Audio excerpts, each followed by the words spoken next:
Reka tugende tubifuriza ikaze n'ibihe byiza ahantu mukomeje kugenda mudutega mwese amatwi. Nizere yuko mwakomeje kugenda mugubwa neza cyane, ariko wowe umerewe nabi, warwaye, warwaje, muri kino gitondo ndakubwira ngo ihangane ukomere, kuko hari igihe uyu munsi waba ibyawe atari bizima cyangwa se umerewe nabi, ariko ejo ukagira gutya ukamererwa neza.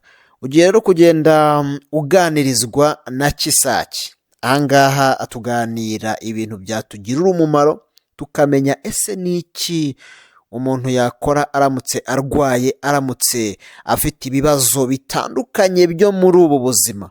Uraza gutega amatwi, uraza kungukiramo byinshi bitandukanye, kuko hari igihe urogwa ntubimenye, hari igihe baguteza imyuka mibi ntubimenye, hari igihe uba wararenze kuri kirazira ntubimenye, ariko noneho numara kubisobanukirwa ukaza kubyibonaho cyangwa se ukabona undi arabifite, bityo uzamubwira uti Kisaki ashobora kugufasha, noneho ubuzima bwawe bukagira gutya neza, bukajya ku murongo. Reka rero mbanze nguhe umurongo wa telefone nkoresha kugira ngo uzampamagare uze ungereho mbe nagufasha. Umurongo wa telefone rero dukoresha iminsi yose, andika 07 00 75 130. Uwo murongo uwandikeho Kisaki. Reka nongere nkugusubiriremo, andika 07 00 75 130. Iyo ni MTN. Hari rero na Airtel Tigo ni 07 25 92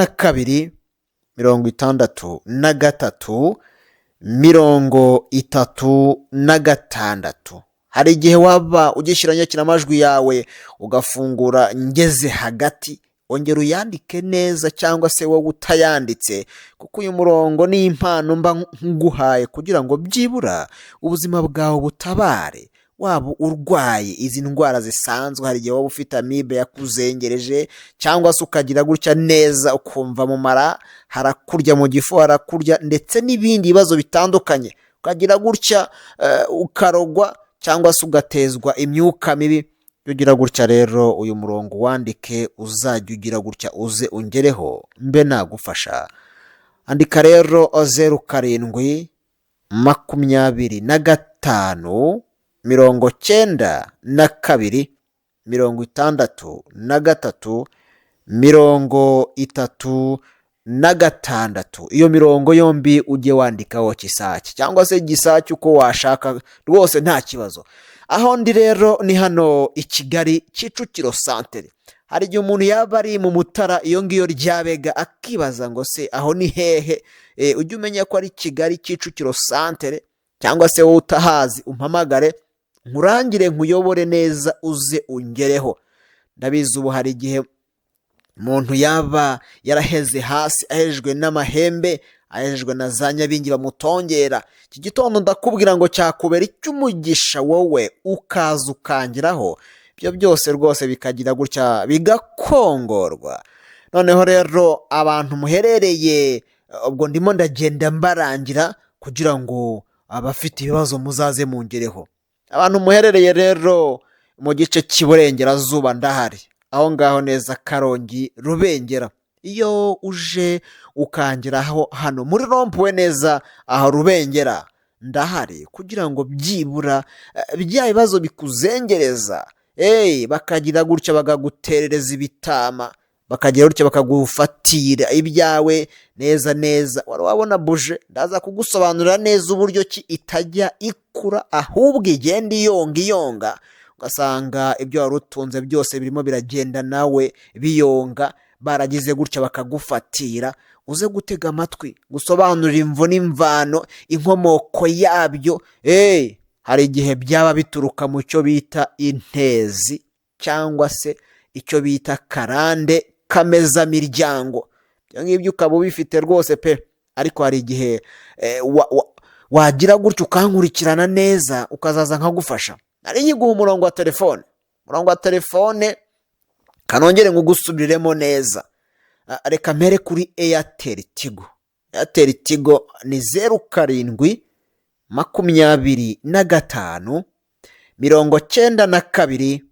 63 36 0725 92 63 36 MTN ndayiguha mu kanya karibuze. Reka tubanze neza twanzike turebe ese ni ibiki byatumaga basogokuruza bacu bagira ibibazo. Ese ibyo bibazo iyo byabagaho ni gute bitwaraga, ni gute babikemuraga kugira ngo biveho. Ndahera neza hasi nko muri 500 cyangwa se reka duhere nko muri 950 na aho hirya. Nibyo byiza kugira ngo ubashe kubyumva. Hari igihe bagiraga gutya bakaba bafite ibintu bitatu bakeka ko bibatera uburwayi, cyangwa se bagakeka ko ari byo bituma ibintu byabo bigenda biyoyoka. Buriya hari igihe ujya wumva inyatsi ntabwo ari iy'ubu ngubu, cyangwa se icyo bita rusahuzi ntabwo ari icy'ubu ngubu. Noneho ibyo bintu bitatu ese muri iyi minsi wowe ntabwo ari byo byaba bigukurikirana, ntabwo ari byo uba wibonaho. Ujye utekereza inshuro zirenze ebyiri. Buriya hari igihe ubona ibintu kuri wowe bidasobanutse ukabyibaza ariko ntubibonere igisubizo. Igisubizo burya kiba gihari, icyo ndakikubwiye, kuko kenshi na kenshi ntabwo ubuze icyagufasha. Hari uwo wasanga akagira icyagufasha, ariko ujye ubanza ugenzure wumve, kugira ngo byibura igihe wazengurukiye. Ndabizi benshi murambwira muti kisake nagiye aha njyaha ariko neza ibintu byaranze. Reka nkubwire, buri igisubizo kiri hafi kuboneka kuri wowe rwose. Icyo ndakikubwiye. Abisirayeli barazengurutse imyaka ariko neza bagira gutya barashyira bagera aho bakagombye kugera. Nawe ndakubwira muri kino gitondo hari igihe igisubizo cyaba kigiye kuboneka. Uzagire gutyo uzunyarukire aho mbandi ndetse n'itsinda ry'inzobere muri ibi ngibi kugira ngo ibyo tubigukongoreho. Nyukame birakongorwa warozwe akarogorwa. Cyo ndakikubwiye rwose. Wagize gutya akarumwa n'inzoka ikamutera ubusabwe bwayo akagomborwa. Ibyo bibaho. Ntukicare hasi ngo bagutere za nyabinyi ngo wicare gusa. Ntukabone ufite rusahuzi, ufite rubuyero ngo wicare. Oya, ujye ibyo ngibyo ubihagurukira. Naza kukubwira igisubizo cy'ibyo bifashishaga abakurambere bacu. Nawe muri iyi minsi ugire gutyo byifashishe. Hari igihe waba utanabizi ariko njyewe kisake barabinsigiye kugira ngo byibura mbe nagufasha. Ibyo byose biveho birangire. Reka mbanze nkubwire ibintu byababangamiraga, tubyinjiremo neza.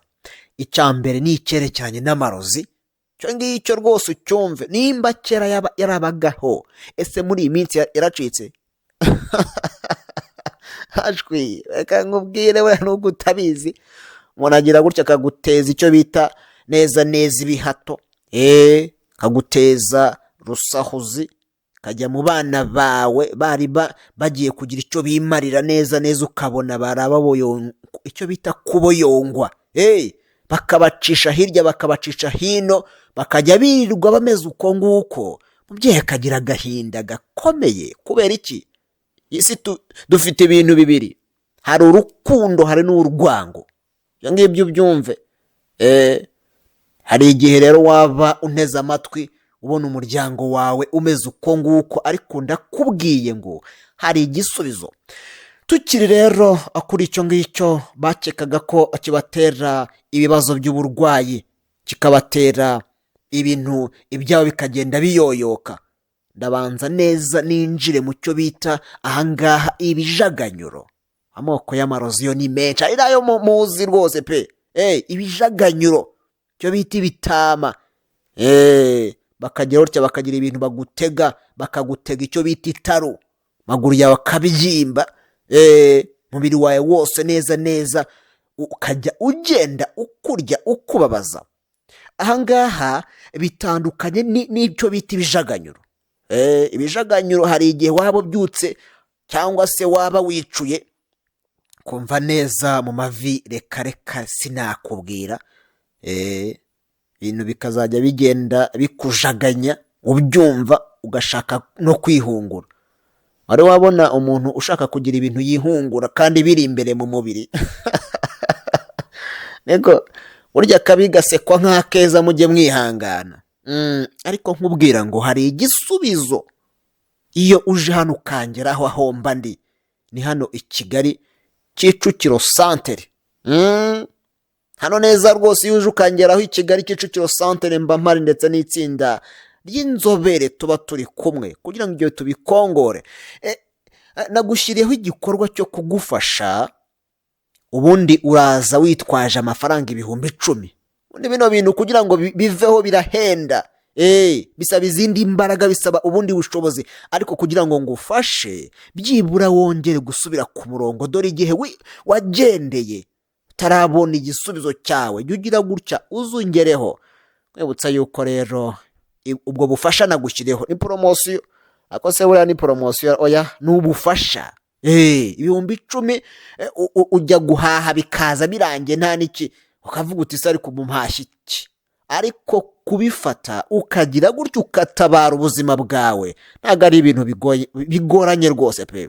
Nkwibutsa yuko rero abantu muherereye hano iburengerazuba, hano neza neza muri Karongi Rubengera ndahari. Nikamboneho gusuhuza neza abantu mu nteze amatwi muri mu nce za Rutsiro, bahaye ikaze, murazamuka muze neza neza hano muri Rubengera. Karongi ntabwo ari kure y'aho ngaho, oya. Abantu muri za Rubavu muze mungereho, abantu muri Nyamasheke hirya rwose, abantu muri Rusizi ndetse n'utundi duce dukikije aho hafi muri Rubengera, aho ngaho neza neza Karongi, aho bita ku Giti. Iyo rompuwe nuza ukayegeraho uhita umpamagara, noneho mbe nagufasha. Reka rero nkwibutsa umurongo wa telefone. Nahereye kuri Airtel Tigo, ariko reka ngire gutya mpere noneho kuri MTN nkoresha umunsi ku munsi. Ni 07 8 00 75 130. Ndongera ngigusubiremo neza. Ni 07 8 00 75 130. Impamvu mba nyigusubiramo gahoro gahoro, hari igihe waba wicuye uri mu iroro ariko ukavuga utereka noneho nshyireho n'inyakiramajwi numve ibirimo biravugwa. Uracyari kumwe na Kisake, aho turimo turagenda tuganira ibibazo bikunze kuba ku miryango, bikunze kuba ku bantu ariko ntibabisobanukirwe. Ahangaha rero mba naje kugusobanura kugira ngo mbe nagufasha. Reka nongere ngo gusubiremo rero. Ni 07 8 00 75 130. Iyo ni MTN. Hari rero na Airtel Tigo. Airtel Tigo ni 07 25 92 63 36 36. 07 25 92 63 36. Iyo mirongo yombi ujye wandikaho Kisake. Twari twibereye muri bino byo hambere. Nakubwiye ngo ibi ngibi umugabo bita Gihanga, uwo ni umukurambere wacu. Uyu Gihanga niwe wigishije basogokuruza bacu, yarabanje abigisha ubukorikori, bakwifasha bate mu buzima. bagira iterambere bate mu buzima. Ubwo bukorikori arangije kububaha, arahindukira bigisha uburyo ki bajya bivura barozwe, batewe imyuka mibi, cyangwa se umuntu yarenze kuri kirazira. Reka nkubaze kandi nawe unsubize, uzi ko hari igihe umuntu arenga kuri kirazira akagira ibintu bimwinjirira, cyangwa se neza akazwamo,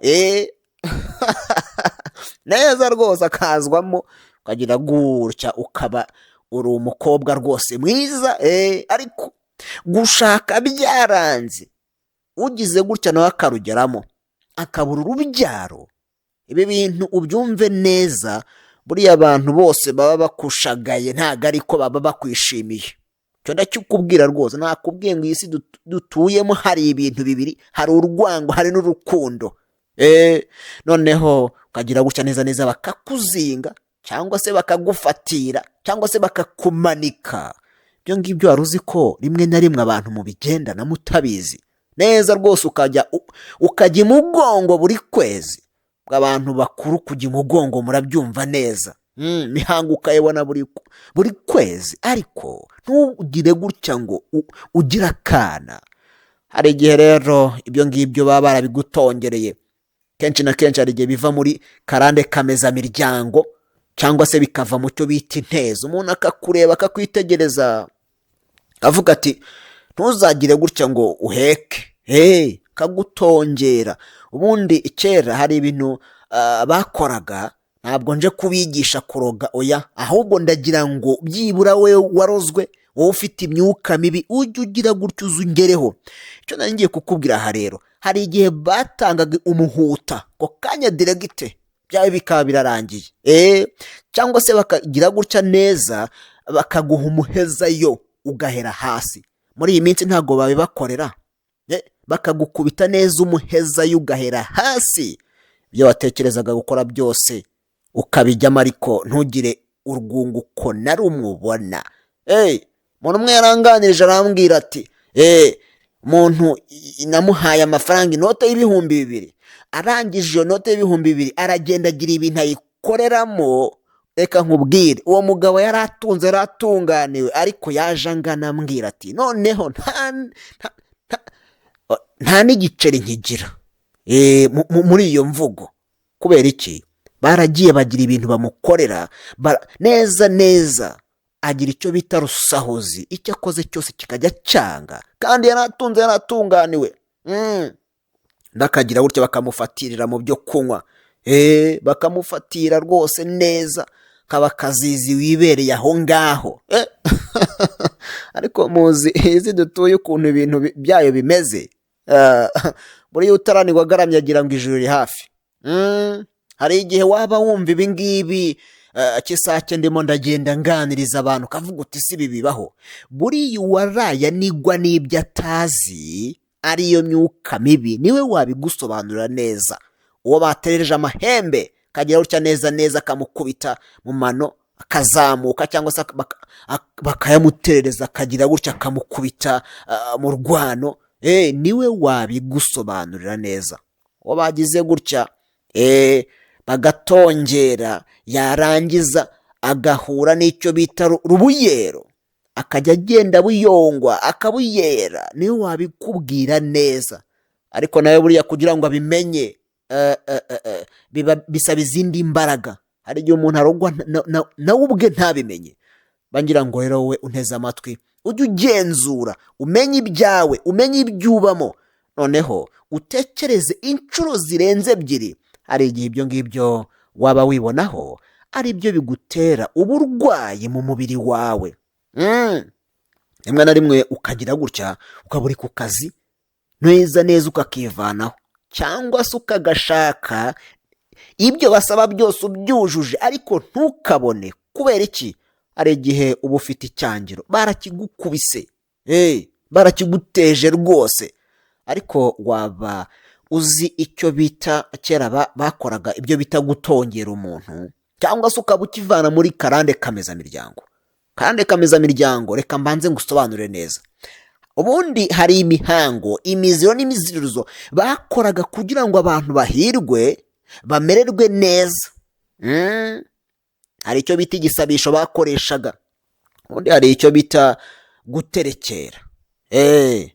Bigizwe n'amagambo abiri, hari uguteka hakaba no gutereka. Noneho ubwo guteka no gutereka biratandukanye. Nzajya ngenda mbabwira ikinyarwanda nyine, ariko ujye mubyihangana nzajya ngenda mbasobanurira. Bazanaga abantu bafite bagashyira amayoga aho ngaho, bagashyira amasaka aho ngaho, bagashyira igitoki n'ibindi ari byo bagiye gukoresha muri wa muhango wo kugira ngo abantu bamererwe neza. Noneho uwari uyoboye iyo mihango akabwira abantu bakuru bati nimuteke. Guteka no kwicara kw'abakuru, gutereka bazanaga ibyo ngibyo nyine bakabitereka aho ngaho, barangiza bakavuga bati muraduhe guhirwa, muraduhe kubaho neza, muraduhe kubyara tukoroke, tugwize amatungo abyare yororoke, muraturinda abajura, muraturinda abanzi. Barangiza bagafata bya bindi bashyize aho ngaho bakagenda babinyanyagiza cyangwa se babikubita mu nconda z'inzu no mu munyota w'umuriro, bakavuga bati aba bana bacu turababahaye bazababera umunani wanyu. Aba bana turababahaye bazababera umunani. Wumvise aho karande kameza miryango itangirira? Naho ngaho karande kameza miryango igenza gute? Ubundi wakabaye nawe ukora ibingibi, noneho bya bindi basabaga we ntukibikora, nibyo bihindukira bikagenda bikunyaga ibyo wari ufite, cyangwa se bikagira ibindi bintu biguteza ntubimenye. Ntabwo nkubwiye ngo ujye kongera guterekera wongere ujye kubandwa, oya, ahubwo hari uburyo bundi wakira. Uburyo bubiri. Cya mbere ni ukwiringira Imana, ndetse ukiringira cyangwa se ukizera imbaraga iba mu byaremwe. Ibi ndabikubwira kuko buriya mu byaremwe harimo imbaraga Imana yashyizemo ikiza. Umvise ibintu bibiri bizakuvanaho ibyo ngibyo bigendanye n'imyuka mibi n'amarozi ufite. Ariko ubyumve neza. Nimba nkubwiye ngo koresha wenda tubare ibimera runaka, ibyatsi runaka, ibibabi runaka, imizi runaka, ujye ubisobanukirwa. Nimba kera babaga bafite umushyigura muri iyi minsi urahari, ibyo urabizi. Umwirinzi, umusendabazimu, umucyuracyura, ibyo byose babaga babifite kamaramahano. No muri iyi minsi rero biriho. Igihe cy'isake barabinsigiye kugira ngo mbe nagufasha, utagiye kongera kujya kubandwa, utagiye kongera kujya guterekera, ahubwo ugakoresha ibyo byatsi bakoreshaga, ukabikoresha rwose. None se nimba tubare urugero, wenda babaga bafite umusendabazimu, umuvumburabazimu, bakabanza bakamenya ndetse n'iki umuntu bamutereje, n'imyuka imeze gute, mibi n'amarozi ki. Bamara kubimenya bagahita bagira ibyo bakoresha, umuntu akongera akajya ku murongo. Nimba babaga bafite umwirinzi, ukagira ibyo urinda, umushyigura ibintu byananiranye bigashyiguka neza, umuvanayo. Ibyo byose ni ibyo babaga babifite, yaba ari amababi, yaba ari imizi, yaba ari uruti, yaba ari ibyatsi. Ibyo ngibyo bikagenda bigafasha iki? Bigafasha umuntu. Kwa kisake rero muri kino kigo nuhagera, ibyo ngibyo uzabihasanga kugira ngo wongere usubire ku murongo. Minota yanjye yo ndabona neza irimo kugenda iyoyoka, ariko nkwibutsa ko ndahari kugira ngo mbe nagufasha. Nkwibutsa ko nagushyiriyeho poromosiyo itwaza 10,000 uzungereho, noneho ngufashe. Ndahangaha i Kigali Kicukiro Centre. Kigali Kicukiro Centre iyo hageze rwose wangezeho.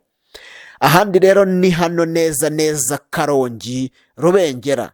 Byumve rwose peko, nimwe mwambwiye muti kisake ngwino, nanjye naje nabavunnye amaguru kugira ngo aho mwajyaga muza habavunnye nabegereye. Angaha iburengerazuba, angaha neza Karongi Rubengera ndahari kugira ngo ubuzima bwawe bwongere busubire ku murongo. Hari igihe rero ibingibi bijyanye n'iyo myuka mibi n'ayo marozi cyangwa se ibyo bindi bya karande kameza miryango, ibyo ngibyo by'ibitererano cyangwa se ibyo bita intezi. Wenda waba utabifite ariko ukaba ufite buno burwayi busanzwe, mu nda harakuzengereje, uri umugabo utagitera akabariro, uri umugore utakiryoherwa, ariko ndakubwira ngo ibyo ngibyo nabyo hari igisubizo cyo bita iriba ry'abari. Iriba ry'abari, wowe wa mukobwa we, wa mugore utakiryoherwa, iriba ry'abari ryongera kugusubiza ku murongo. Hari igihe waba ugize gutyo ukaba ufite ama infection, yibonaho ibintu by'umweru mu kiziba cy'inda aho ngaho hasi, neza neza mu gitsina, byo ntabwo byazatuma uryoherwa. Oya, hari igihe rero waba ufite kabutongo, tirikomunasi ndetse n'ibindi, bikaba ari byo bikubangamira. Wa mugabo we rero ndakubwira ngo we utakibasha, utagishobora urugo, mukangura abagabo urahari kugira ngo nawe wongere ugusubize ku murongo. Hari igihe waba ujya kwihagarika kubabara, cyangwa se ukaba ufite indwara ikomakomeye, ukaba ufite impyiko, ukaba ufite umutima utera nabi, cyangwa se umuvuduko w'amaraso waba ari mwinshi cyangwa se mukeya. Hari icyagufasha kugira ngo wongere usubire ku murongo. Ndashaka rero gusoma ubutumwa bwanyu, ariko reka manze nguhe umurongo wa telefone byibura, noneho ngende nanasoza. Umurongo wa telefone gira gutyo wandike, kuko ngiye cy'isake ndabona iminota yanjye neza neza irangiye. Umurongo wa telefone ni 07 8 00 75 130. Reka nongere nyigusubiriremo, andika 07 8 00 75 130. Hari na Airtel Tigo ni 07 25 92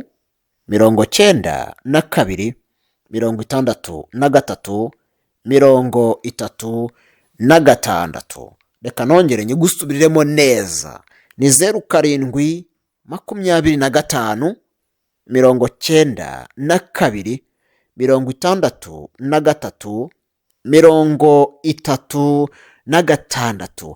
Waba ufite ibyo bibazo bitandukanye, baraguhejejeyo, barakuzinze, ufite icyangiro, cyangwa se ukaba ufite rusahuzi, rubuyero, ibintu byirwa bigutera bigukubita ku nzu yawe, kumva harimo ibintu byirukankamo, cyangwa se bikikubita ku nzu nk'imisenyi, ibyo ngibyo biba ari iby'imyuka mibi. Cyangwa se ukaba ufite ibitama baguterereje, ndetse n'ibindi bibazo bijyanye n'amarozi cyangwa imyuka mibi, jya ugira gutya uze ngufashe. Ndahangaha i Kigali, Kicukiro santere, ndetse nkaba nahangaha neza Karongi muri Rubengera, aho ngaho kuri rompuwe, ahangaha kuri rompuwe Rubengera, ubwo ndavuga ahangaha bakunze kwita ku giti kinini, ahangaha muri Karongi Rubengera. Wowe nuhagera umpamagare kuri iyo mirongo mba naguhaye, noneho mbe nagufasha. Abantu muri Rutsiro murazamuka rwose munsange hano Rubengera.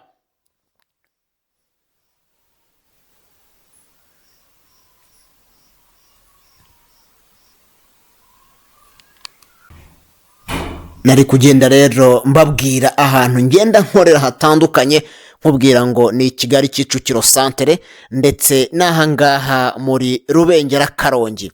Nkwibutsa umurongo wa telefone ngenda nagusezera ubutumwa bwanyu, niko kubera iminota bari mikeya, ariko reka nsome nka bubiri bwonyine. Unati mwaramutse neza, ni amahoro y'Imana, mfite ikibazo kinkomereye cyane, hari ibintu birara biniga, ese wazamfasha? Uzaze ngufashe rwose ndahari.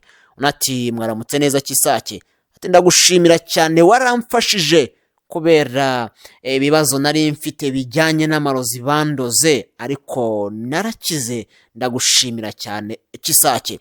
Urakoze cyane nawe kugenda rwose ushima. Nakubwiye ngo rero ndahangaha i Kigali Kicukiro santere, ndetse n'ahangaha muri Karongi aho Rubengera. Nugera aho Rubengera ku giti kinini hano kuri rompuwe umpamagare. Kwibutsa ko nagushyiriyeho promosiyo ni 10,000, ni nk'ubufasha nagushyiriyeho, ni igikorwa nagushyiriyeho cyo gukomeza ngukurikirana. Gira gutya rero wandika umurongo wa telefone, andika 07 800 75 130. Reka nkubwire ngo Uwiteka abane nawe. Bye.